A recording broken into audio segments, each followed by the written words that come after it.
todo ser vivo. ¿Cuáles son las condiciones para que algo se considere un ser vivo?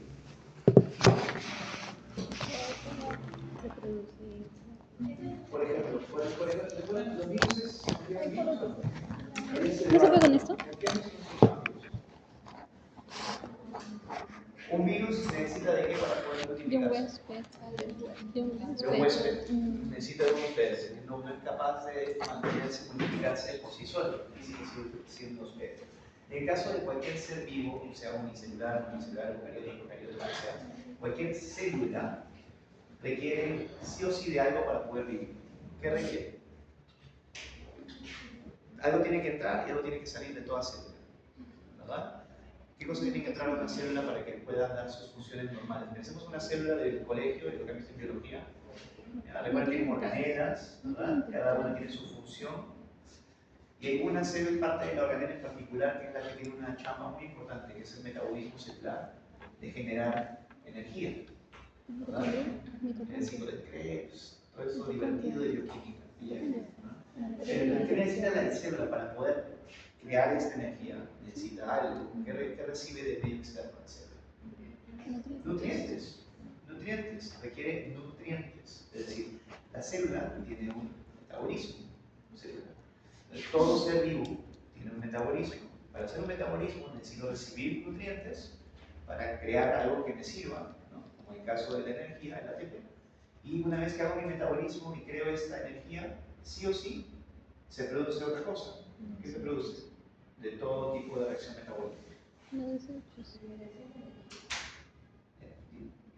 proceso fisiológico puede llevar a generación de energía o almacenamiento de la misma, pero si yo tengo un metabolismo, todo metabolismo ustedes, cuando comen algo, comen, ingieren, procesan los alimentos, absorben la energía, ¿y qué pasa? Se producen restos, desechos biológicos o metabólicos. Entonces, en el caso de la caída dental, ¿las bacterias son las malas, son enemigas de los seres humanos? No, tenemos bacterias siempre en la boca. El problema es cuando se da un desequilibrio de esas bacterias en la disbiosis. Entonces, toda célula, toda bacteria, solamente estamos esperando que llegue algo, que llegue alimento para poder hacer su metabolismo. Y la mala suerte para nosotros es que se produce con el metabolismo de las bacterias. ¿Cuál es el producto del metabolismo bacteriano? Carbohidratos fermentados.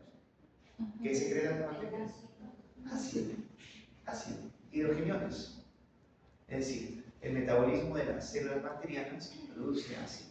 Y ahí está el problema por el cual se generan las caries dentales, el pH. ¿Vale? En el caso de la alimentación, para cualquier célula de salud, tiene que recibir nutrientes y normalmente oxígeno para poder funcionar. Y se produce CO2 y se producen desechos.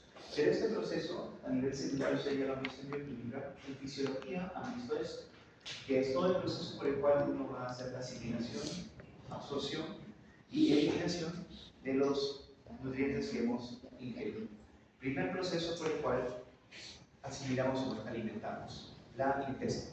Desde el momento que yo coloco el alimento en mi boca, ingiero, ingesta. ¿De ahí qué pasa, jóvenes? Tiene una segunda función, un segundo proceso. La masticación, ¿verdad? La masticación.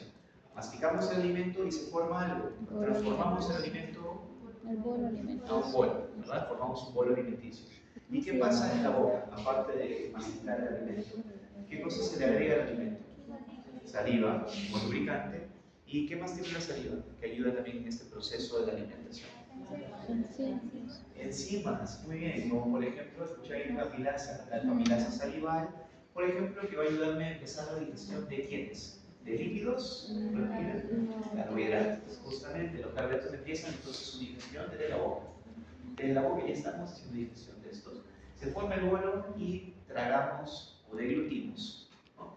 ¿Y en qué momento se considera la deglución? Cuando pasa el bolo alimenticio de dónde a dónde. De la boca a la faringe. Y para esto tiene que pasar algo. ¿Qué es lo que pasa para pasar de la boca a la faringe? Acá hay una raquetita, ¿no? Un cartílago muy interesante que depende de que eso pase a la faringe y no pasa a la vía respiratoria. ¿No? ¿Recuerdan ese cartílago? Está aquí. La epiglotis. Muy bien, la epiglotis. Pasa la epiglotis. De momento que pasa la epiglotis, ya podemos decir que este bolo alimenticio ya pasó a la faringe, ¿verdad? La faringe. Viaja por la faringe ¿Y va a llegar hasta dónde? ¿Hasta qué sigue la faringe? Al esófago, correcto. ¿Y en el esófago simplemente es una comunicación o hay algo que cierra la comunicación? Pero vamos a ver en un ratito otra imagen más bonita, pero digamos tenemos que saber toda la secuencia. Una típica pregunta de examen, por ejemplo, les pongo una serie de procesos o pasos, les pido que pongan en orden, en la secuencia lógica. Normalmente es una pregunta regalada, pero podría ser. Entonces tenemos la alimentación y en el momento en que los alimentos pasan a la vía, digamos, al sistema autónomo, donde ya no tenemos un control voluntario, porque hasta la boca tenemos un control voluntario, ¿correcto, jóvenes? Entonces, ese buen alimenticio, una vez que llega a la faringe, ¿cómo es que va a viajar? Simplemente pasa por gravedad hacia abajo. Pericarditismo. Muy bien, hay contracciones rítmicas. Todo el tubo digestivo, desde la faringe, esófago, estómago, colon, etc., todo van a ser contracciones y movimientos rítmicos que se llaman peristaltismo, que van a dar unas células nerviosas autónomas, que si recuerdan el fisio, ¿cómo se llaman esas células? Las células de Cajal. Entonces, esas células de Cajal. Entonces, este vuelo va a pasar y va a ser digerido poco a poco. Si les preguntara a jóvenes, en sí, ¿qué cosa es la digestión? ¿Qué es la digestión? En sus propias palabras, una típica pregunta de diagnóstico en el primer día de clases. Definan en sus propias palabras qué es digestión. ¿Qué es digestión? A veces son cosas tan obvias, ¿no? Y cuando quieren ponerlas en palabras es un poquito complicado.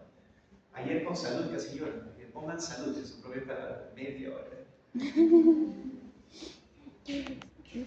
Todos saben qué es la digestión, lo han visto detalladamente en varios cursos. ¿Qué es digestión? Cuando yo digiero algo, por ejemplo, ya sabemos carbohidrato, y entra a mi boca como un pedazo de pan. Se empieza a romper. ¿Qué es la digestión? ¿Hasta dónde, preguntan jóvenes, ese pan, para que yo pueda absorberlo y tomar esa azúcar que me sirve para procesos como ciclo de Krebs, etc.? ¿Mi cuerpo puede absorberlo como una molécula grande? No. No. Entonces, ¿qué se hace durante la digestión? Hidrólisis, muy bien. El rompimiento, es decir, digamos, llevar la molécula compleja a su estructura más simple, ¿verdad? Más básica. En el caso, por ejemplo, de los lípidos, ¿recuerdan cuál es la estructura más básica de los lípidos? En diferentes tipos, recuerden el mal, el que es malísimo, el que lo revisamos cuando nos hacen un examen de sangre para revisar nuestro colesterol, por ejemplo. ¿Qué se revisa específicamente? El número de triglicéridos. Los triglicéridos son el enemigo, las grasas saturadas. Pero hay otras grasas que son buenas. Por ejemplo, el HDL, el high density, el lipid de alta densidad, si lo más concentrado, mejor para la salud, muy útil para los procesos fisiológicos. Pero el triglicérido es el enemigo. ¿Por qué les comento esto? Porque tiene que llegar a esa molécula a ser HDL triglicéridos para que el cuerpo lo pueda asimilar. De la misma forma, esos carbohidratos complejos, ¿no? La lactosa, fructosa, sacarosa, etc., tienen que ir simplificándose a su estructura más básica. ¿Y cuál es la estructura más básica? Normalmente donde ya se puede absorber. De los carbohidratos, glucosa, en el caso de carbohidratos, y en el caso de proteínas, aminoácidos. Muy bien, ¿recuerdan cuáles son los aminoácidos? No me acuerdo. Está fácil, esto te tienen que acordar. Si recuerdan de las secuencias que vienen de unas letras, eran 4 en particular, que una iba como otra, amina, bioquímica, estoy seguro que te tomado esto, sí, pues sí, así que recuerden un poquito, vamos a verlo en una clase particular, vamos a dedicar toda la sesión a carbohidratos. Entonces, ¿qué cosa es la digestión? En sus propias palabras. La absorción no, sería otro proceso. La digestión es una parte. Hay la primera parte que es la ingestión. Hay masticación, deglución, digestión, absorción, expresión. ¿Entendemos? Todos son pasos y son diferentes estructuras que van a participar en cada uno.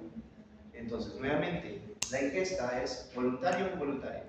Voluntaria, masticación, voluntaria y involuntaria. Voluntaria. Entonces, una fase voluntaria de la alimentación. Hasta el momento en que yo degluto. ¿La deglución es voluntaria o involuntaria?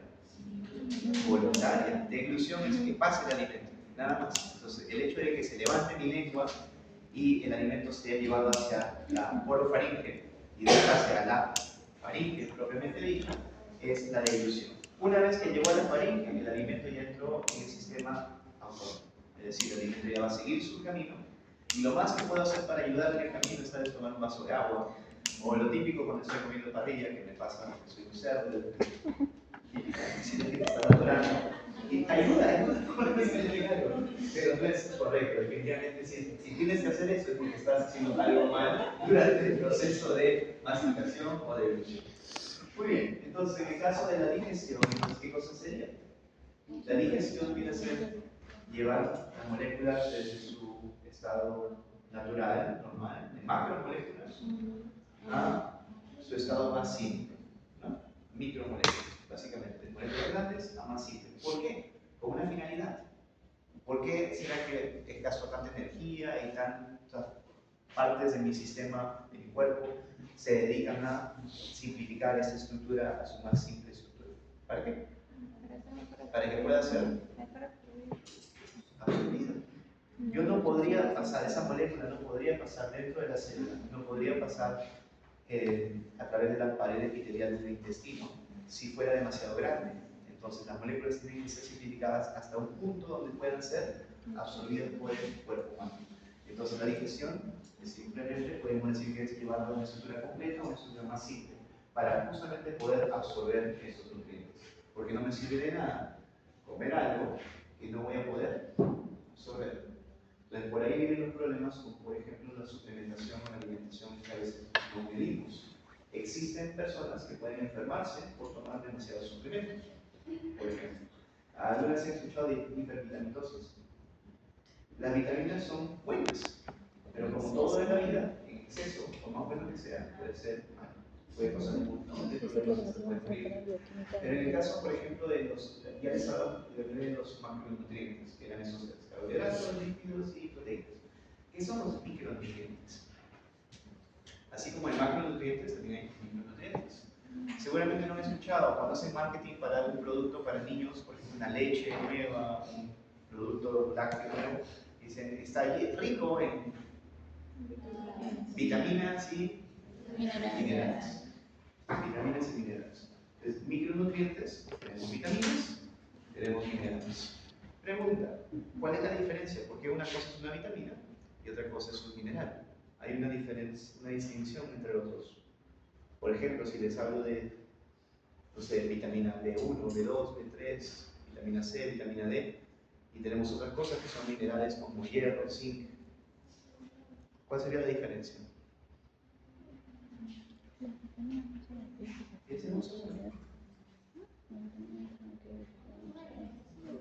Ok, va por ahí, en la composición química. En químicos ustedes vieron química general, pero después la química se divide en dos: química orgánica e inorgánica. Orgánico e inorgánico. ¿Cuál será cuál? Minerales Orgánico. inorgánicos, vitaminas Orgánico. Muy bien, entonces tengamos eso presente, por favor. Muy bien, entonces tenemos estos micronutrientes que también son muy importantes, y todos estos, tanto los macronutrientes en su estructura más simple como los micronutrientes y minerales, todos van a ser absorbidos normalmente ya cuando estamos llegando a lo que es el intestino delgado, y el intestino grueso principalmente ya es lo que es agua, principalmente. Capturar un tipo de agua por noción de heces, y lo que no puede utilizar se excreta. Entonces, ¿por qué les mencionaba esto de hipervitaminosis? Porque por más que yo consuma vitaminas, hay un máximo de la cantidad que yo puedo absorber o asimilar. Entonces, tanto con vitaminas como con proteínas, lo que yo coma además simplemente va a ser eliminado. Hay cosas que a veces el cuerpo ya no puede eliminar y se termina saturando de más. Entonces, por ejemplo, en el caso de las vitaminas, ha habido casos donde personas han tenido hasta paros cardíacos porque ha habido una hipervitaminosis, donde ciertos procesos fisiológicos se ven detenidos porque hay una concentración muy alta de estas vitaminas y no se permite el funcionamiento normal. Entonces, eso es, jóvenes, básicamente una explicación gráfica de todo lo que es el proceso de la alimentación de los seres humanos. Ahora, obviamente, esto es similar a lo que muchos de los servicios de alta complejidad, pero tienen que recordar, si es que les preguntara eso en el examen, Principalmente identificar qué proceso, qué parte de lo que es la secuencia se da en cada órgano. Entonces, por ejemplo, si les preguntara dentro de lo que es la alimentación de los seres humanos, ¿qué proceso se está dando a nivel del intestino grueso? Absorción de agua, formación de heces, punto, porque es parte de la excreción, nada más. Les pregunto, ¿qué proceso se está dando a nivel de la cavidad bucal? Puede ser una pregunta capciosa, ¿no? Porque digo, ¿qué procesos se dan a nivel de la cavidad bucal en la masticación? ¿Es solamente masticación? Masticación y digestión. ¿O no? ¿En la cavidad bucal hay digestión o no hay digestión? Entonces por ahí siempre me da el punto. De los 4 puntos le pongo 2. Porque la pregunta decía procesos y mencionamos uno. Muy bien, ahora vamos a ver más detalle, obviamente. Cada parte de eso lo vamos a ver detalladamente para que lo tengan más claro. A ver, ¿qué cosa es la alimentación? Si les pregunto, jóvenes, ¿qué cosa es la alimentación? A ver, si te pregunto en el examen, define una oración en tus propias palabras. ¿Qué es la alimentación? Lo que consumes. Lo que consumes. Bueno, lo que haces en tu tiempo libre, pues, no mucho, pero lo que ingieras, lo que ingieras, lo que ingieras, muy bien. ¿Alguien más? ¿Qué más podemos ir construyendo poco a poco? A ver, lo que ingieras. ¿Qué más? Ya vieron la otra pantalla, es una tremenda definición. Hay mucho más que decir ahí, más que solamente lo que ingieres. A ver, ¿la alimentación tiene algunos factores socioculturales relacionados? ¿Qué dicen? ¿Vale tener una alimentación tal vez de donde nazca?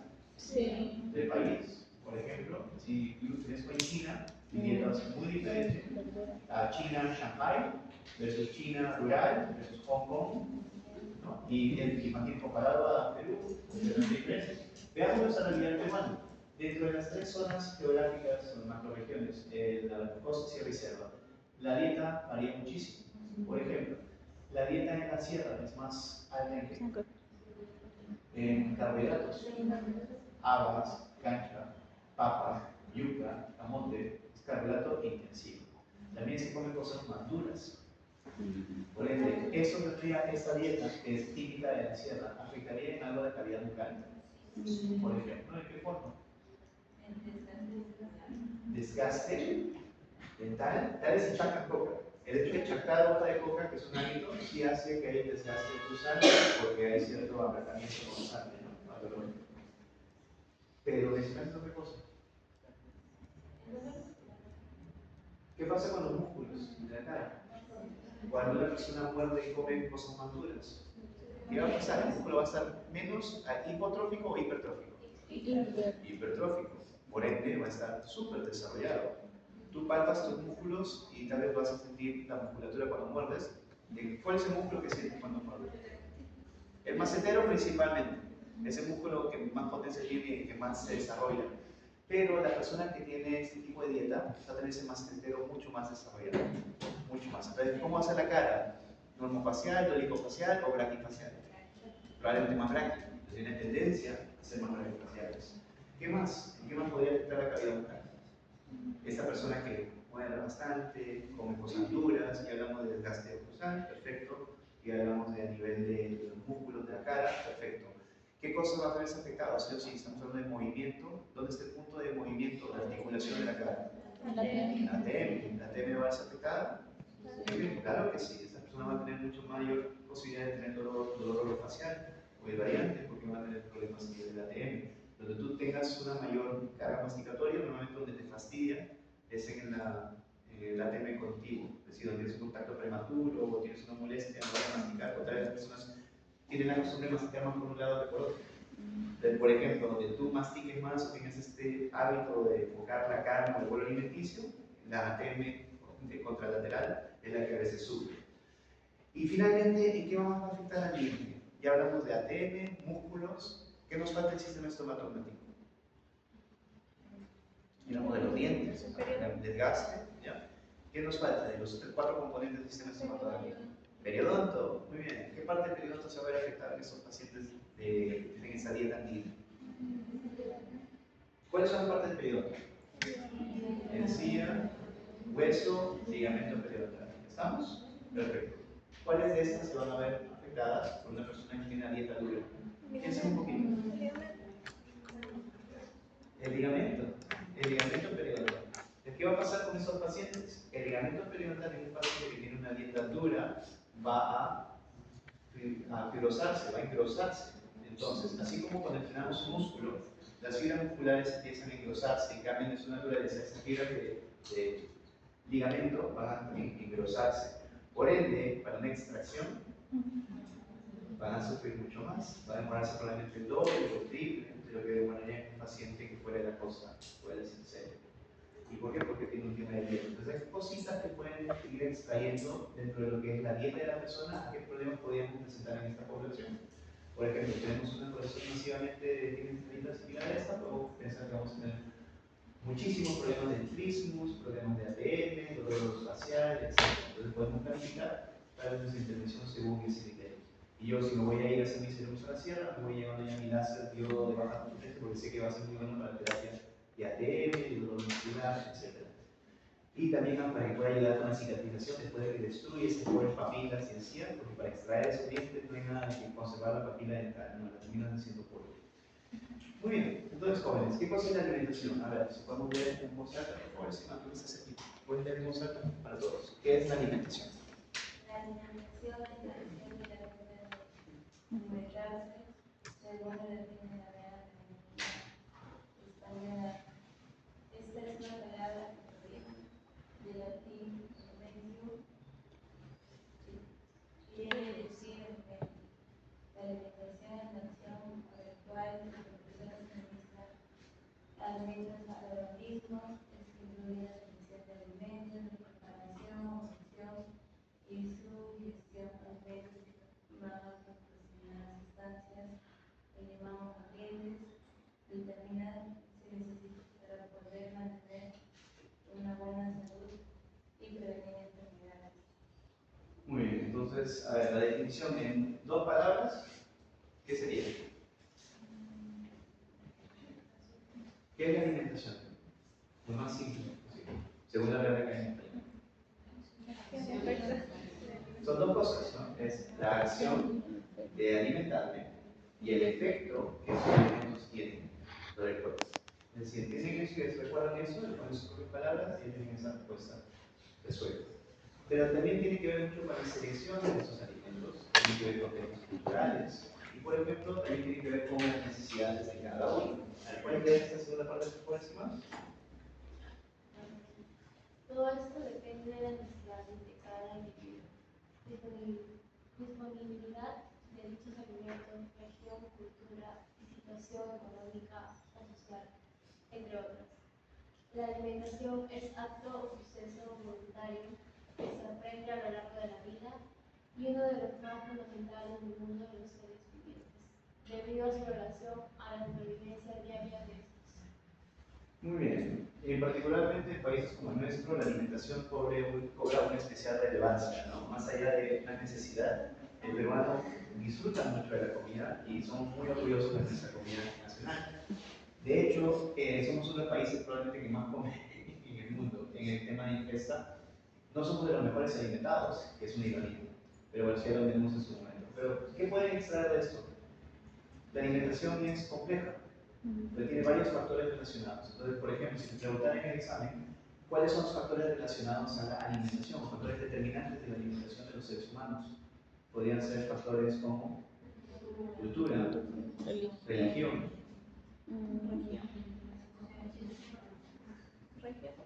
nivel socioeconómico, ubicación geográfica. Sí, son una serie de factores que no tienen nada que ver tal vez solamente con donde vives, también con poder adquisitivo. Si la persona que quiere comer bien, jóvenes, ¿ustedes qué piensan hoy en día? El que quiere alimentarse bien de una forma sana, ¿tiene que gastar más o menos? Irónico, ¿no? Es irónico. ¿Por qué? Porque las cosas más saludables son normalmente de bajo costo. Por ejemplo, la quinoa, kiwicha, maca, ¿son cosas costosas? En Perú, ¿no? En Estados Unidos, carísimas. A veces hay alguna incoherencia entre la realidad y lo que a veces uno piensa. Entonces, por ejemplo, si vamos a enfocarnos en lo que son suplementos y cosas que compramos ya procesadas, todas son cosas muy costosas. Pero necesariamente en Perú no se cumple esto de que para comer saludable tenga que gastar más dinero. Aquí es la excepción. a esa regla. En Estados Unidos, Europa, países desarrollados, tienen que gastar el doble, el triple, el cuádruple para poder comer bien. Un huevo, por ejemplo, un huevo normal de supermercado cuesta 50 centavos, pero un huevo de corral cuesta $2. Lo mismo aquí en Perú. ¿Ustedes qué piensan? ¿Que los huevos que consumen hoy en día son huevos de corral, o son huevos naturales, o son huevos de estas Avícolas. avícolas, estas grandes avícolas que normalmente tratan a los pollos con hormonas, antibióticos, Eso es. bastante procesados esos huevos? ¿Saben cómo identificar si el huevo es procesado o no? ¿De qué color debe ser la yema? Naranja. ¿De qué color son los huevos que comemos en casa? Amarillo. Eso no era así hace 15 años. Hace 10 años ibas a comprar a los mismos supermercados y aún había huevos. Me acuerdo, mi hermana venía de Estados Unidos emocionada porque comprabas en metro en la tienda y venían todos los huevos que eran los orgánicos que compraba allá y costaban $15 por una cachita de 8 huevos, por ejemplo.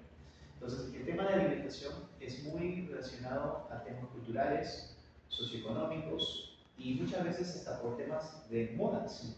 Por ejemplo, cuando hablan de temas sociales. Ustedes cuando estaban en el colegio, ¿había veces épocas donde se ponía algo de moda en el colegio? Por ejemplo, un dulce, una gaseosa, un postre, un restaurante, etc. De la misma forma, hay muchas cosas que se pueden aprender también por el tema de la religión. ¿La religión en qué forma podría determinar nuestra alimentación? Evitar comer carne. Por ejemplo, en el caso de muchos países, pensamos que la India no hay nada hindú, pero son como 2 billones de personas, entonces es un importante grupo poblacional, no come ningún tipo de carne. Por ende, su alimentación es completamente diferente a la de otros países donde sí consumen. Pero aquí en Perú, ¿la religión afecta en algo nuestra dieta? Sí. En Semana Santa, Ay, ¿qué pasa con el precio del pescado? ¿Y afecta la canasta básica? Claro que sí. ¿Afecta la alimentación? También. Entonces, por ejemplo, hay muchas religiones que no se comen algunas cosas. La gente judía, por ejemplo, no come cerdo, no come levadura, por ejemplo. En el caso de la gente de la India, no comen carnes en general, ni pollo, ni carne de res, etc. Los animales son principalmente sagrados, sin embargo, sí comen pollo en varios lugares y varias partes. La gente musulmana, ¿qué cosa está prohibida por la religión musulmana? Mi carne favorita, por ejemplo, es el tocino, la chuleta, el costillar, el cerdo. El cerdo está prohibido por la cultura musulmana, por el Corán. Está prohibido todo lo que es el consumo de la carne de cerdo. Por ende, prácticamente igualaron la mitad de los judíos, en mi caso. Entonces, la religión puede tener mucho que ver con la alimentación de un país, la ubicación geográfica, qué cosa está disponible. Muy diferente hablar de Lima, la capital, donde tenemos de todas las regiones del Perú. Pero si ustedes salen a una región del Perú, probablemente no va a ser tan variada la oferta. ¿Qué cosa vas a encontrar en el mercado de Trujillo? Porque se produce alrededor del mismo departamento. Vas a Cusco, lo mismo, vas a Iquitos, pero de la zona. Tienen más cosas de Brasil de lo que tienen aquí de la costa del Perú, en lo que es Iquitos y la Selva Peruana. Entonces hay un montón de factores que podemos mencionar. Por favor, tengan eso presente. A ver, y ya para finalizar, clarísimo con esto del texto, por favor. Los seres vivientes necesitan una equilibrada alimentación, además del agua que es vital. Estos necesitan una adecuada dieta, la cual debe contener una serie de proteínas, lípidos, glúcidos, vitaminas y minerales, fundamentales para la buena salud y vida. En la actualidad, la alimentación es sumamente desequilibrada, añadiendo a esto una vida sedentaria. Es lo causante del padecimiento de muchas enfermedades. Muy bien. Entonces tenemos un problema hoy en día, que tenemos una alimentación muy desequilibrada. ¿Estamos de acuerdo? En Perú se mantiene esto. A nivel global, Perú tal vez no estamos tan mal como otros países. Por ejemplo, ya les mencioné que había aumentado mucho la diabetes infantil. ¿En Perú consideran que ha aumentado la obesidad? sí. Sí, ha aumentado. No tanto como otros países, pero de lo que antes era muy extraño ver personas obesas. Por ejemplo, en colegios. Yo no recuerdo cuando yo era niño haber conocido muchos niños en el colegio que eran obesos. Y hoy en día sí ves, por lo menos algunos casos más aislados. No es como en Estados Unidos, donde tenemos una estadística entre 40 al 50% de la población infantil, es decir, menor de 12 años, tiene obesidad o sobrepeso. Entonces ahí ya es una pandemia prácticamente lo que está teniendo allá. Pero en el caso de Perú, entendemos de que la dieta está desequilibrada. Y esto tiene un origen. Ustedes cuando piensan en alimentación del colegio, ¿cómo les enseñaron sobre una dieta balanceada? La primera vez que recuerdan que se hablaba de alimentación se presentó seguramente con una imagen. Porque la pirámide. La pirámide, la famosa pirámide alimenticia. Pregunta, jóvenes, ¿recuerdan qué estaba en la base de la pirámide alimenticia? ¿Qué es lo que más teníamos que comer?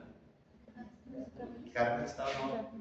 ¿Qué estaba abajo? En la mayor cantidad de porciones que había de comer al día. Se decía creo que 8 o 9 porciones al día. Pan, cereales. Era la base de la pirámide alimenticia. Curiosidad, ¿alguien sabe quién inventó la pirámide alimenticia? ¿En qué país se inventó? Estados Unidos. Los americanos les encanta, digamos, mezclar papas con camotes de alguna forma. Pero siempre hay algún tipo de interés económico prácticamente en todo lo que es políticas del Estado, siempre hay algún tipo de interés económico. Entonces, ¿qué pasa? Estados Unidos tiene muchas zonas granjeras o agrícolas. No sé si lo sabían, pero todo lo que es el centro de Estados Unidos es producción de granjas. ¿Y qué es lo que más produce Estados Unidos? De todo lo que es la canasta básica. ¿Alguna idea? Harina, cereales, grano. Producen maíz, granos, cereales que dan miedo. Entonces, ¿qué pasa? Desde la época de la Segunda Guerra Mundial hubo un aumento de la población, lo que fue los baby boomers. Entonces se mantuvo muy bien la economía, pero llegó a los 70s, 80s, donde empezó a haber problemas con lo que son los granjeros. Todo lo que es la producción agrícola empezó a perder dinero porque no se consumía lo suficiente, se perdían las cosechas.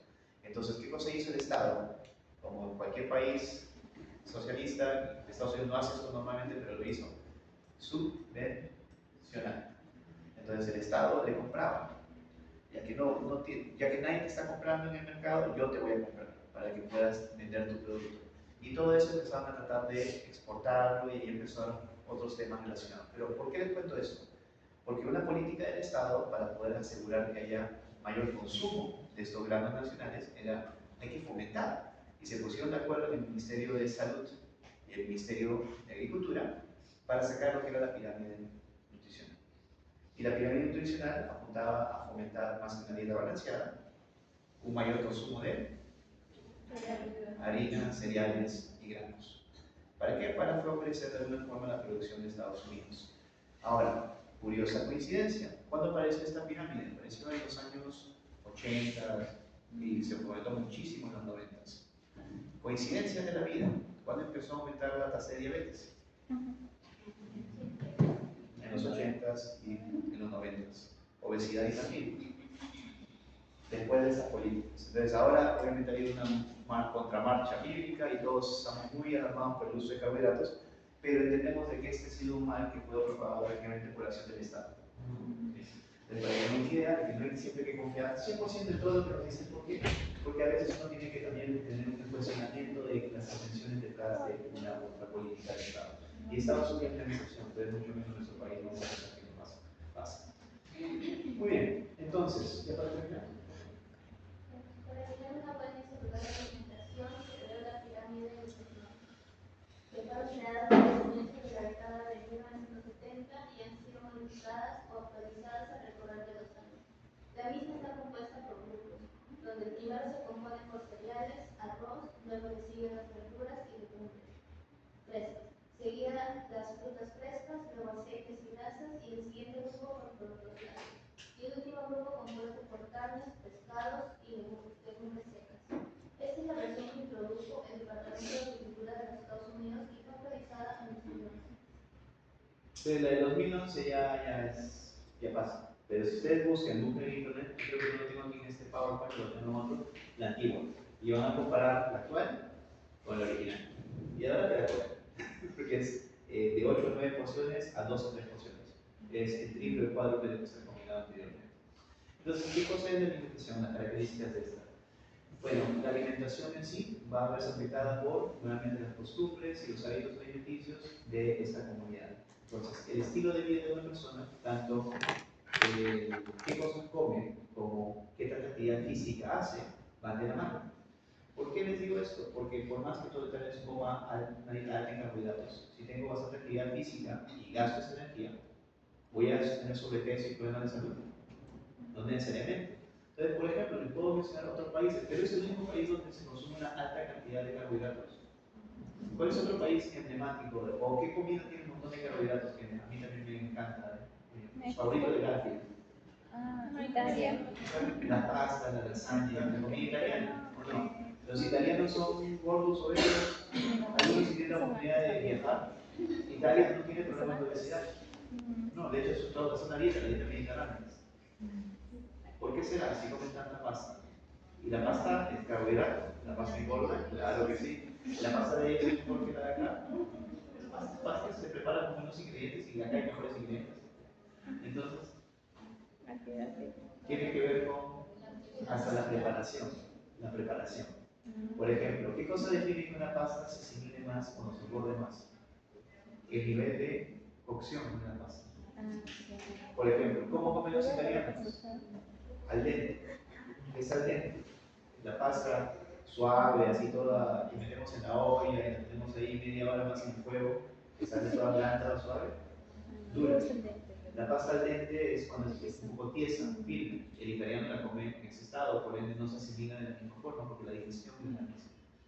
Entonces, por eso, engorda. El arroz, las culturas chinas, coreanas, comen muchísimo arroz. Pero ¿cuál es la diferencia? La temperatura del arroz cuando lo comen. El peruano, ¿cómo le gusta comer su arroz? Humeante, caliente. Cuando está más frío, también el almidón es más difícil de asimilar. Entonces son cosas no solamente de qué cosas comes, pero cómo lo comes. Y pueden haber variaciones de costumbres según el país, hábitos, estilos de vida y el hecho también de qué tanta actividad física realizamos en nuestro día a día tiene que ver con dónde vivimos. Los peruanos caminamos bastante, ¿sí o no? Sí, normalmente, bueno, ahora tal vez no tanto como antes, pero en promedio caminamos un montón más que en otros países. El americano sale de su casa, inmediatamente sube al auto, llega a la universidad o al trabajo, baja del auto, sale, se siente en la oficina, termina, se sube al auto, se siente en el auto. Básicamente pasaste todo el tiempo sentado, todo el día. No haces mucha actividad física en tu día a día, lo digo como conocimiento de causa. Pero ustedes, al mínimo, para venir a estudiar, es una hora de tránsito, ¿no? Entre tomar el taxi, subirse, bajarse, subir 8 pisos, el ascensor está lleno. Haces muchísima más actividad, eso les garantizo. ¿Muy bien? Y es nuevamente un proceso. ¿Qué cosa es la alimentación? ¿Es inconsciente o consciente? Consciente, bien consciente. Muy bien. Entonces, esto de aquí ya lo podemos revisar. Pues, claro. ¿Cuáles son las características? ¿Qué cosa es un alimento? A ver, ¿cómo podemos definir un alimento entonces? Un alimento es algo que consume. ¿No? Cualquier sustancia, ¿no? Puede ser de cualquier origen que pueda hidratarme, nutrirme o brindarme energía de alguna forma. Básicamente es un alimento. Un alimento de cualquier sustancia que al ingerirla me hidrata, me aporta energía o nutre a mi organismo de alguna forma. Eso es un alimento. Y hay dos tipos básicos, si clasificamos todo alimento que consumimos. Esos pueden ser alimentos naturales o transformados. Por ejemplo, pregunta, jóvenes. ¿Una fruta es un alimento natural o transformado? Depende, porque hay. ¿Qué dice? Depende. Es un alimento natural, supuestamente. Hay mucho debate sobre los transgénicos. ¿Qué es un transgénico? Es una semilla genéticamente alterada. Es un alimento, una semilla que tiene ciertas bondades. Yo quiero alterar esta semilla para que sea mejor el producto. Si yo produzco papa y creo una semilla transgénica de papa, la idea es que esta papa va a crecer más rápido, más grande, va a tener mayor rentabilidad en algún sentido u otro, más resistente a la plaga, más resistente al pesticida, más resistente a todo. Es una super papa, pero esta papa está alterada genéticamente, es una papa modificada genéticamente, por ende va a tener una serie de efectos sobre nuestro organismo que ni siquiera sabemos. ¿Por qué? Porque no ha habido estudios longitudinales de qué te pasa después de 20, 30, 40, 50 años de comer estas cosas. Entonces, En el tema de los alimentos es muy delicado hablar sobre naturales o procesados, porque hoy en día casi todo lo que recibimos tiene algún grado de procesamiento. Pero usemos un ejemplo más tangible. Ustedes comen el pescado, me encanta el pescado, pero cuando comen en conserva, el atún, por ejemplo, cuando miras un pedazo de atún cortado de un pescado y ves lo que viene en la lata, ¿son lo mismo o no son lo mismo? Se ven igualitos. Si miras el corte de la carne uno a otro, son idénticos. ¿Cuál es la diferencia? En el momento que yo lo enlato, ¿qué cosa le han agregado a ese pescado? Preservantes. Preservantes, sí o sí. Entonces ya de por sí, por hecho, haber agregado un químico que va a hacer que la vida útil de ese pescado dure más, ya no es un alimento natural, es un alimento transformado. Entonces, el grado de manipulación puede ser muy leve, como en el caso del atún que les menciono, o puede ser dramático, como por ejemplo lo que son ahora las carnes de laboratorio. El Beyond Meat, por ejemplo, es una carne que ahora se compra y pueden comprar en un metro, en un Totus en Estados Unidos, y es una carne que se produce de forma artificial, netamente, en laboratorio. Y sabe muy bien. Yo la he probado y sabe, por lo menos para mí, no me van a comparar una hamburguesa de carne con la que yo preparo en mi parrilla con esto, pero sí es agradable y parece carne de res. Y es completamente artificial, no hay una sola célula animal en ese carne. Muy bien, entonces aquí tenemos lo que es el tubo digestivo o el tracto gastrointestinal, que es lo que va a seguir todo lo que es el alimento. Y aquí tenemos el recorrido. Eso es lo que yo les describía de lo que son las comunicaciones. Aquí no se pueden ver, creo que en la siguiente imagen se ven los esfínteres, porque cada órgano tiene un tabique que regula el paso de los alimentos de una sección a la siguiente. Entonces, por ejemplo, ya nos mencionamos que hay un primer tabique básicamente, que es esta glotis que se cierra para que el alimento pase. Y de ahí, el bolo alimenticio llega por aquí al esófago. ¿Y para qué entra el esófago? De la faringe del esófago, ¿qué se tiene que abrir? El esfínter. En anatomía han llevado esto. Han llevado esto en general, estoy seguro. Doctor Kimura, esfínter esofágico superior o inferior. Superior. Y de ahí llega al final del esófago para entrar al estómago, esfínter esofágico inferior y boom, entró al estómago. ¿Y se mezcla el alimento con qué? Con el ácido gástrico. Muy bien, ¿solamente ácido gástrico? ¿Qué más empieza a bombearse ahí? ¿Hay otros órganos que también participan aquí? ¿No? Y inmediatamente cuando pasa el estómago, ¿hacia dónde va? Al duodeno, ¿a través de qué? Del esfínter pilórico. Pasa recién al duodeno y ahí sí empieza a juntarse con otras cosas, ¿como qué? La bilis, por ejemplo, la vesícula, por ejemplo, produce esta bilis que ayuda también con la digestión de quiénes? De los líquidos, por ejemplo. Muy bien. Entonces seguimos el tracto y en el duodeno ya estamos en el intestino prácticamente, ¿no? Estamos en el intestino delgado. Y aquí en el intestino delgado va a pasar algo muy importante. ¿Cuál es el proceso que se da en el intestino delgado? La absorción.